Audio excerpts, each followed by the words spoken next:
আসসালামু আলাইকুম রহমতুল্লাহ। আশা করছি অনেক অনেক বেশি ভালো আছেন সবাই। নতুন বাংলাদেশ আসলে নতুন বাংলাদেশ, হ্যাঁ, বলাই যায়। আহ, এই বাংলাদেশে স্বাধীন বাংলাদেশ, হ্যাঁ, এটা আমি বলবো যে দ্বিতীয়বার স্বাধীন বাংলাদেশ। এর আগের ভিডিওতে আমি বলেছিলাম যে না, এটা আমাদের স্বাধীনতা ঠিক আছে, স্বাধীনতা পাচ্ছে, কিন্তু আমাদের একাত্তরকে অস্বীকার করার কোনো সুযোগ নেই, একাত্তরের বিরুদ্ধে যাওয়ার কোনো সুযোগ নেই। তো এখন আমাদের উপর যে একটা ফ্যাসিবাদ কিংবা একটা জুলুম নির্যাতন চেপে বসেছিল, সেটাকে আমরা তাড়িয়ে দিতে পেরেছি। তো এই তাড়িয়ে দেওয়ার পর আমরা দেখতে পাচ্ছি আমাদের ছাত্র সমাজের অনেকেই, আহ, এখনো তো আমরা পুরো 1 মাস অতিবাহিত করে ফেলেছি। আজকে আপনার 11ই সেপ্টেম্বর, আচ্ছা 11ই সেপ্টেম্বর আজকে। তো এখন খেয়াল করে দেখেন, এতদিন একটা মাস, এখন প্রশাসনের লোকজন বলেন, হ্যাঁ, ঠিকভাবে কাজ করতে পারছে না। তারপরে আপনার র্যাবের লোকজন বলেন, আমাদের গর্বিত যে বাহিনী, আইন শৃঙ্খলা রক্ষাকারী বাহিনী, তারা ঠিকঠাক ভাবে কি বলবো যে কাজ করতে পারছে না, অফিস করতে। কেন? তারা এতটা অনৈতিক হয়ে গিয়েছিল, তাদেরকে এতটুক দুর্নীতিগ্রস্ত করে ফেলা হয়েছিল, যতটুকুতে নামলে সেখান থেকে উঠে আসাটা খুবই কষ্টের। আর হচ্ছে এই যে ফ্যাসিবাদের একটা পতন, এই পতনের মধ্যে, এই পতন দেখে তারাই হচ্ছে একমাত্র বেজার হবে, কিংবা তাদের খারাপ লাগবে যারা অবৈধ কাজ করত এবং হচ্ছে অন্যায়ভাবে ইনকাম করে জীবন নির্বাহ করত। এখন আপনি খেয়াল করেন, যারা হচ্ছে আপনার বৈধভাবে জীবন যাপন করেছে, ন্যায়বানভাবে তাদের চরিত্রকে গঠন করেছে, এখন তাদের ক্ষেত্রে কি অবস্থা? তারা কিন্তু আগে যেমন ছিল এখন তেমনই আছেন। এখন আরেকটু তাদের কথাবার্তাগুলো একটু ভালো করে তারা বলতে পারছেন, তাই তো? কিন্তু যারা তৈল মর্দন করে করে করে করে করে করে জীবিকা নির্বাহ করেছে, লেজুর ভিত্তি করে করে জীবিকা নির্বাহ করেছে, জীবনযাপন করেছে, তারপর হচ্ছে দুর্নীতি করে অবৈধভাবে ইনকাম করে ঘুষ নিয়ে সুদ খেয়ে, তারা কিন্তু খুব একটা কি কি বলবো আপনাকে, তারা একটু নাখোশ, খুশি না এই সরকারের, ফেসিবাদ সরকারের, যে জুলুমবাজ সরকারের পতনে। কেন? কারণ তাদের একটা সেট আপ ছিল। তাদের চাকরির টাকা পেত তারা হচ্ছে 30,000 টাকা, কিন্তু তারা প্রতি মাসে খরচ করতো কত জানেন? 3 লক্ষ টাকা। কার টাকা? এই জনগণের টাকা। কিভাবে? টেবিলের নিচের দিয়ে টাকা নিত। তো আপনি খেয়াল করেন যে কত বড় একটা দানব সম একটা ব্যাপার থেকে আমরা মুক্তি পেয়েছি। এখন এটা হচ্ছে একটা পার্ট, কিন্তু পরবর্তীতে আমরা যেটা দেখলাম, আমরা খেয়াল করেছিলাম যে না, পতনের সাথে সাথে সবকিছু ঠিক হয়ে যাবে, আমরা এটা আশা করেছিলাম বোধহয়, তাই না? কিন্তু যখন একটা দেশে একটা বিপ্লব সংঘটিত হয়, তখন আমাকে আপনাকে বুঝতে হবে যে এখানে সে বিপ্লবের পূর্ববর্তী সময়, বিপ্লবের ধরেন 1 মাস, বিপ্লবের সময়কার এরপরের 1 মাস কিংবা 2 মাস খুবই, আপনাকে কি বলবো যে হিংস্র একটা ক্রুয়েল টাইম স্পেন্ড করতে হয়। ওকে, যে আহ, হত্যাযজ্ঞ বেড়ে যায়, হ্যাঁ, তারপরে হচ্ছে বিভিন্ন রকম। কিন্তু বাংলাদেশের ক্ষেত্রে যেটা হচ্ছে এবং হয়েছে, সেটাতে আমি, আপনি খেয়াল করেন যে আহ, আন্দোলনের সময়কার ছাত্রদেরকে যেভাবে গুলি করে হত্যা করা হয়েছে, যত সংখ্যক শিক্ষার্থী এবং জনতাকে হত্যা করা হয়েছে, তার 60% মানুষ হত্যা করা হয়নি যে সরকার পতনের পরে, বিগত আওয়ামী সরকার। তো তার মানে বোঝা যাচ্ছে বাংলাদেশের মানুষজন মোটামুটি, আমার মতে, এটা আমি ব্যক্তিগতভাবে বিশ্বাস করি যে বিপ্লব পরবর্তী একটা দেশের অবস্থা যেরকম হওয়ার কথা ছিল সেরকম হয়নি। কেন? কারণ বাংলাদেশের মানুষ অত্যন্ত আন্তরিক, এটাই প্রমাণ তার। না হলে আওয়ামী লীগের লোকজন, তাদের ক্ষমতাকালীন লোকজন, এই যে ব্যারিস্টার সুমন, উনি বিদেশের মাটিতে গিয়ে বলেছিল যে আজকে আওয়ামী লীগের পতন হলে কালকে 1 লক্ষ লাশ পড়বে। ওনার স্টেটমেন্ট এখন ইউটিউবে পাওয়া যায়। আওয়ামী লীগের বিভিন্ন নেতাকর্মীরা বলেছিল যে আওয়ামী লীগ ক্ষমতা থেকে গেলে লক্ষ লক্ষ গলা কাটা পড়বে, মারা পড়বে। কই, এগুলো তো কিছুই হলো না। এখন আপনি একটু চিন্তা করে দেখতে পারেন যে বিপ্লব পরবর্তী বাংলাদেশের যে অবস্থা, সেটা আহ, দেখার পর মনে হয় যে বাংলাদেশের মানুষ তেমন হিংস্র এখনো হয়নি। এটা আল্লাহর কাছে লাখো শুকরিয়া। তো এখান থেকে আমাদের উত্তরণ ঘটাতে হবে। তারপরেও এখন যেটা ঘটছে সেটা থেকে উত্তরণ ঘটাতে হবে আমাদের জাতিগতভাবে। কিভাবে আমরা এটা ঘটাতে পারি? আমার জায়গা থেকে আমি, আপনার জায়গা থেকে আপনি, যার জায়গা থেকে সে তার আশেপাশের মানুষজনকে সতর্ক করার মাধ্যমে। হ্যাঁ, আমরা নীতিগত বিষয়ে সবাই এক। কিরকম নীতিগত বিষয়? আমাদের দেশ, এই দেশ আমার নিজের, আমার আমাদের এবং আমাদেরকেই এই দেশটা গঠন করতে হবে। এই দেশ থেকে অন্যায়, অবিচার, জুলুম, নির্যাতন, সুদ, ঘুষ, মারামারি, হানাহানি, রাহাজানি, চুরি, ডাকাতি, দুর্নীতি, টাকা পাচার সবগুলোই রোধ করতে হবে কাকে? আমাদেরকে। সো এখন খেয়াল করেন যে বিষয়টা, দায়িত্ব কিন্তু আমাদের। এখন আপনি আপনার পাশের জনকে সতর্ক করেন না। হ্যাঁ, এখন যেহেতু সেই ফেসিবাদী একটা ব্যাপার, সেই জুলুমবাজ সরকার নাই, গুমকারী হত্যাকারী সরকার এখন নাই, সুতরাং আমরা আমাদের দেশকে গঠন করব। তো এখন এই একটা ভালোর দিকে এগিয়ে যাওয়া, সেটা দেখে কাদের গায়ে জ্বলন ধরবে?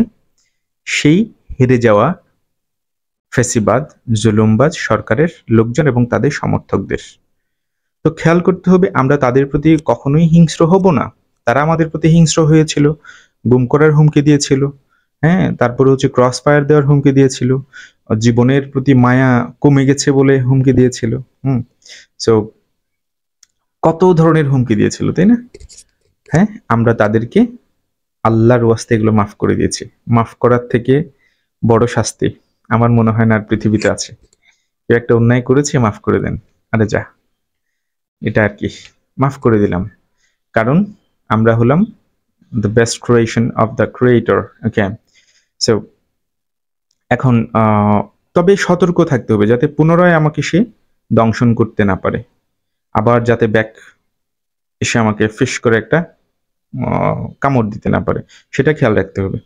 সো যাই হোক, এখন পরিশেষে একটা কথা বলি। আমি সূরাতুল কি বলে এটাকে, সূরাতুল আনফাল পড়ছিলাম। সূরাতুল আনফালের একটা অংশে গিয়ে আমি অবাক হয়ে গেলাম যে দেখেন 5ই আগস্টের আগের দিন 1, 2, 3, 4 আগস্ট পর্যন্ত এত লোক ঢাকা শহর এবং পুরো বাংলাদেশে, এত অবস্থা। যদি 18,000 লোক ইনজিওর্ড হয়, সিভিয়ারলি ইনজিওর্ড, ওকে, সো হত্যা করা হয়েছে কয়জন? কত শত লাশের গুম করা হয়েছে, কত শত মানুষকে গুলি করে পাখির মতো মেরে ফেলা হয়েছে। এটা এখনো পর্যন্ত হিসাব দিতে পারেনি, মানে বর্তমান সরকারের এই উদ্যোগটা ব্যর্থ হয়েছে। কতজন ইনজুর্ড হলো, কতজন হত্যা করা হয়েছে, লাশ হয়ে গেল, কতজন শহীদ হলো, এই ব্যাপারগুলোকে খোঁজ নিয়ে একটা অ্যানালিস্টেড করা দরকার, যেটা বর্তমান সরকার পারেনি। তো যাই হোক, এখন কথা হলো সেটা করার জোর দাবি জানাচ্ছি। এখন আমি সূরা আনফাল যখন পড়ছিলাম তখন এই ঠিক 5 নম্বর আয়াতে এসে আমার চোখটা আটকে গেল। কি জন্য আটকে গেল? দেখেন এখানে কি লেখা আছে, যেভাবে বদর যুদ্ধের দিনে তোমার রব তোমাকে তোমার বাড়ি থেকে বের করে এনেছেন, অথচ তখনও মোমেনদের একদল লোক এই কাজটি অপছন্দ করত। তো এখানে একটা গুরুত্বপূর্ণ ব্যাপার আছে, সেটা হলো যেভাবে বদর যুদ্ধের দিনে তোমার রব তোমাকে তোমার বাড়ি থেকে বের করে এনেছেন। তার মানে বাড়ি থেকে বের করে আনেন কে? আপনি, আমি না, কোনো সমন্বয়ক না, কোনো নেতা না। বাড়ি থেকে বের করে এনে আপনার বিবেক, আপনার অন্তর, সেটার পরিবর্তনকারী কে? মুকাল্লিবুল কুলুব, যে অন্তরের পরিবর্তনকারী।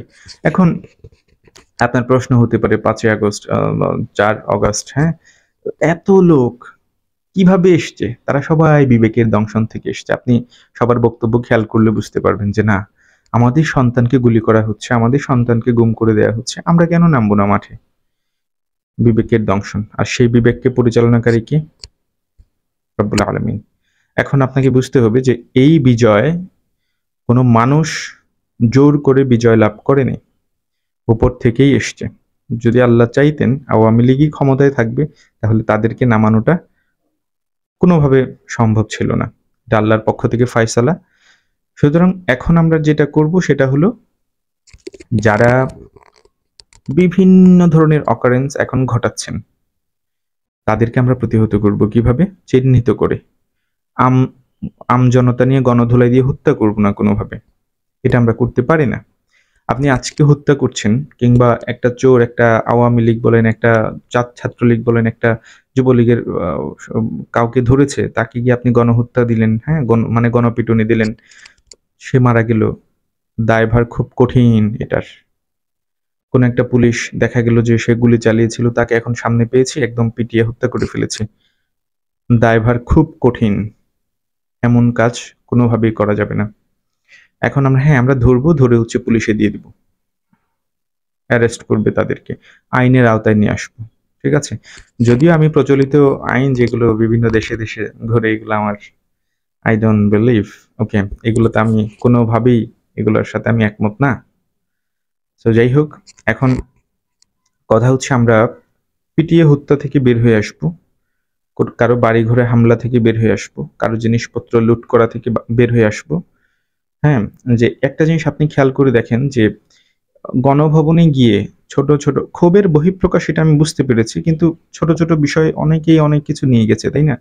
তারা কি জীবনে তাদের আত্মাকে শান্তি দিতে পারবে এটা বলে যে আমি এরকম গুরুতর অন্যায় কাজ আমি করিনি? এটা একটা অন্যায় কাজ ছিল, যে মানুষের সম্পদ লুট করা। এটা তো গণভবন সবার টাকায়, তাই না? এখন জাদুঘর করা হবে, কিংবা করলে তো ভালো, ভেরি গুড, এটা চিহ্নগুলো থাকবে ফ্যাসিবাদে, কিংবা কি বলবো, হত্যাকারীর। এখন কথা হলো যে আমরা আমাদের দেশকে গঠন করব, আর 5ই অগাস্ট নিয়ে ব্যক্তিগতভাবে যে ক্রেডিট নেওয়ার কোনো বিষয় আমি দেখি না এখানে। কারণ হলো, কেউ এককভাবে সেটা সংগঠিত করেননি, সেটার সিগনেচারটা হয়ে এসছে উপর থেকে, আর আমি আর আপনি হলাম উসিলা। ওকে, আমরা আগের বাংলাদেশে একরকম ছিলাম, হ্যাঁ, তখনও বলেছি, অন্যায়ের বিরুদ্ধে কথা বলেছি, এখনো বলবো, ভবিষ্যতেও বলবো ইনশাআল্লাহ। সুতরাং অন্যায়কে অন্যায় বলতে হবে। আজকে একজন মানুষকে পিটিয়ে মেরে ফেলা হচ্ছে, তাই না? সে ছাত্রলীগ, যুবলীগ, আওয়ামী লীগ করতো, তো এই কাজটা তো তারাই করতো একসময়, তাই না? তো তাদের সাথে আর আমাদের সাথে পার্থক্যটা কোথায়? এটা খেয়াল করেন যে রাজনীতি খুব মারাত্মক একটা জিনিস। সো মানুষকে আপনি রাজনীতি দিয়ে বিবেচনা করবেন না। একটা আত্মাকে আপনি পিটিয়ে বের করে দিচ্ছেন একটা শরীর থেকে। আপনি কল্পনা করতে পারেন যে সেই আত্মাটাকে আপনি দিয়েছিলেন ওই শরীরের মধ্যে? আপনি যেটা তৈরি করেননি সেটা ধ্বংস করার অধিকার আপনার নাই। আপনি যাকে জীবিত রাখেননি তাকে মেরে ফেলার অধিকার আপনার নাই। আল্লাহ আপনাকে দেননি। আপনি যাকে সেবা করেননি তাকে আপনি আঘাত করার কোনো মানে হয় না। আপনি যাকে আদর করেন না তাকে আপনি শাসন করার অধিকার রাখেন না। এই ব্যাপারটা আসলে খেয়াল রাখতে হবে। সো যে কাউকে আপনি একজন, এখন দেখা যাচ্ছে যে ডাক্তারদের উপর হামলা হচ্ছে, প্লিজ ডোন্ট ডু দ্যাট। এগুলো করবেন না কোনোভাবে। টিচারদের উপর বিভিন্ন সময়, হ্যাঁ জানি অনেকেই আওয়ামী লীগ করতো, অনেকেই জুলুমের ভাগীদার ছিল, কিন্তু এগুলা করব না আমরা। আমরা যাব, সুন্দর করে বুঝাবো, পুলিশের হাতে তুলে দিব, আর্মির হাতে তুলে দিব। আমরা কখনোই নিজেরা আঘাত করব না, নিজেরা কোনো কিছু ভাঙচুর, কোনো কিছুই করব না। এই দেশ আমাদের, এই মানুষ আমাদের, এটা মাথায় রাখতে হবে। আমরা রাজনীতি চাই, কিন্তু সঠিক রাজনীতি, সত্য রাজনীতি। আমরা ভুল কোনো রাজনীতি চাই না, অন্যায় কোনো রাজনীতি বাংলাদেশের মাটিতে চাই না। এটা আমাদের খেয়াল রাখতে হবে। না হলে আপনি জেন জি বলেন, জেন ই বলেন, এ বলেন, বি বলেন, সি বলেন, কোনো লাভ নেই। যতই generation, all of us, we are going to be death. Okay, so এটা থেকে রেহাই পাওয়ার সুযোগ নেই। সো আমরা যেহেতু ওদিকেই ধাবিত হচ্ছি, এখন আমাদের উচিত হলো সেটার জন্য প্রস্তুতি গ্রহণ করা, এবং আমাদের মানুষের সাথে ভালো ব্যবহার করা। সে রাজনৈতিক হোক অরাজনৈতিক হোক সেটা দেখার বিষয় না, বাট অন্যায়কারীকে সতর্ক করা, সাবধান করা। আর যদি কখনো এই যে আইন হাতে তুলে নেওয়া, এটা আমরা কখনো করব না। মানে কাউকে হত্যা করা, কারো বাড়ি ভেঙে দেয়া, কারো অফিস ভেঙে দেয়া, এগুলো করব না। আমরা আইনের হাতে সুপর্দ করে দিব। সো যাই হোক, এটাই হলো রিকোয়েস্ট। ১ মাস দেখলাম যে ১ মাসের মধ্যে অনেক কিছুই পরিবর্তন হয়েছে। মূলত টাকা পাচারটা একটু বন্ধ হয়েছে। তারপরে হচ্ছে সবকিছু মোটামুটি একটা সহনশীলতার দিকে যাচ্ছে বলে মনে হচ্ছে আমার। তো আপনারাও হয়তো ফিল করছেন সেটা। আ এখন দেখা যাক, দেশ থেকে একটা বিশাল বড় দৈত্য দানব বিদায় নিয়েছে। আ যে ছিল দুর্নীতিগ্রস্তদের একজন। আর হচ্ছে অসংখ্য দুর্নীতিগ্রস্ত এমপি মন্ত্রীরা হচ্ছে বিদায় নিয়েছে, অ্যারেস্ট হয়েছে। এখন যাই হোক, এখন আমরা চাই বাংলাদেশে একটা ন্যায় বিচার প্রতিষ্ঠিত হোক। ওকে? প্রত্যেকটা ধর্মের লোকজন সুন্দরভাবে বসবাস করুক বাংলাদেশে। সেটাই চাচ্ছি। প্রতিটা নাগরিক তাদের মৌলিক অধিকার পেয়ে যাক, সেটাই চাচ্ছি। যাতে পথে মানববন্ধন করা না লাগে। যাতে অধিকারের কথা বলতে না হয়। অধিকার যাতে আমরা পেয়ে যাই। সুতরাং সবাই ভালো থাকবেন, সুস্থ থাকবেন। আর ৫ই অগাস্ট নিয়ে ব্যক্তিগতভাবে ক্রেডিট নেওয়ার কোনো কিছু নেই। একজন রিকশাওয়ালা, একজন ফকির, ভিক্ষুক পর্যন্ত এই ৫ই আগস্টের ক্রেডিট নিতে পারে। কারণ সবাই রাস্তায় ছিল। সবাই না থাকলে আজকে ৫ অগাস্ট হতো না। আজকে আর্মি জনগণের পাশে দাঁড়াতো না যদি একটা মব জাস্টিস, কি বলে এটাকে, এই মুভমেন্ট হতো। একটা গ্রুপ যদি শুধু আন্দোলন করতো। এদেশের প্রতিটি নাগরিক শুধুমাত্র আওয়ামী লীগ, ছাত্রলীগ, যুবলীগ মানে এই লীগ ছাড়া বাকি সবাই হচ্ছে এই আন্দোলনের সাথে সম্পৃক্ত ছিল। সুতরাং কাউকে আমরা হেয় করব না, কাউকে অপমানিত করব না, কেউ ব্যক্তিগত ক্রেডিট নিব না। এই ক্রেডিট ছাত্র জনতা সবার, আবাল বৃদ্ধ সবার। কেমন? সবাইকে সম্মান করব। সমস্যা কোথায়? আমাদের দেশে আমরা আমাদের মানুষকে সম্মান করছি, শ্রদ্ধা করছি, স্নেহ করছি। সমস্যা কোথায়? তাই না? সো কখনোই না। এই যে ক্ষমতার জন্য ইয়ে করা, হানাহানি, মারামারি, কোন্দল করব না। যদি এগুলো করি, আবার একটা ৫ই অগাস্ট আসবে আপনাদের উপরে। গণপিটুনি আসবে আপনাদের উপরে, যারা এগুলো করবে। সুতরাং এগুলো খেয়াল রাখতে হবে আমাদের। সো যাই হোক, সবাই ভালো থাকেন, সুস্থ থাকেন। আল্লাহ হাফেজ। আসসালামু আলাইকুম।